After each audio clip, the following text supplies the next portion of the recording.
கதையில் நம்ம ஹீரோவோட பேர் வந்து ஹெர்குலஸு. நம்ம ஹீரோ வந்து சின்ன வயசுலேயே மிகப்பெரிய ஒரு போர் வீரன்.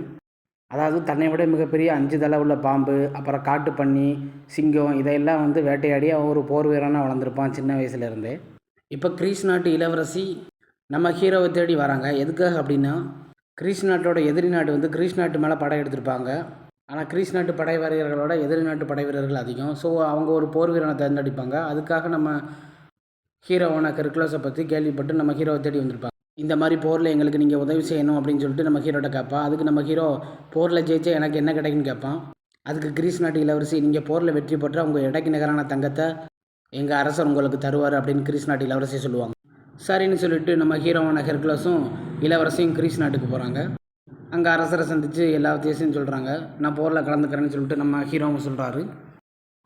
சரின்னு சொல்லிட்டு நம்ம ஹீரோவான ஹெர்குலஸும் கிரீஸ் நாட்டு படையோடு சேர்ந்து எதிரி நாட்டு மேலே போர் தொடுக்கிறான். நம்ம ஹீரோ எதிரி நாட்டு படையை எப்படி அழிக்கிறாரு, சண்டையில் அவர் சந்திக்கக்கூடிய பிரச்சனைகள் சவால்கள்லாம் என்னென்ன, இதுதான் படத்தோட கதை. படத்தில் ஃபைட் சீன்லாம் ரொம்ப அருமையாக இருக்கும் காய்ஸ், மிஸ் பண்ணிடாதீங்க.